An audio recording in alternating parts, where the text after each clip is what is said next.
আসসালামু আলাইকুম। অসংখ্য ধন্যবাদ কথা বলার সুযোগ করে দেওয়ার জন্য। আলহামদুলিল্লাহ আমরা খুবই গ্রেটফুল যে এত সুন্দর একটা এনভায়রনমেন্ট এর মধ্যে আমার বাচ্চাকে স্কুলে দিতে পেরেছি। এখানে প্রত্যেকটা টিচার বলেন, স্টাফ বলেন তারা খুবই আন্তরিক। যেটা আমি খুঁজছিলাম একটা স্কুলের জন্য যে বাচ্চাদেরকে টেক কেয়ার করাটা আমার জন্য ইম্পোর্টেন্ট ছিল। তো আগের স্কুল থেকে আমি এই স্কুলে এই সার্ভিসটা খুবই ভালো পেয়েছি। তারা খুবই আন্তরিক, তারা খুবই হেল্পফুল। প্রত্যেকটা বাচ্চার ক্ষেত্রে পড়াশোনা বলেন, স্পোর্টস বলেন, যে অ্যাক্টিভিটি বলেন।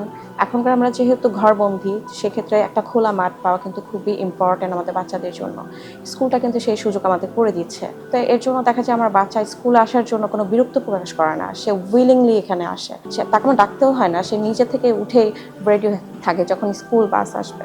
তো আলহামদুলিল্লাহ আমরা আশা করি ইনশাআল্লাহ স্কুল আরও বেশি প্রোগ্রেস করবে। আমাদের বাচ্চারা আরও বেশি ভালো এখানে কিছু শিখে দিন এবং দুনিয়ার দুটো শিক্ষা গ্রহণ করেই এখান থেকে জীবনে ভালো কিছু হবে এবং স্কুলের অনেক অনেক বেশি উন্নতি হোক এই শুভকামনা রইল। প্রত্যেকটা টিচারের জন্য মন থেকে ভালোবাসা এবং রেসপেক্ট রইল এই থেকে। জি, থ্যাংক ইউ সো মাচ। আসসালামু আলাইকুম। An Noor Academy.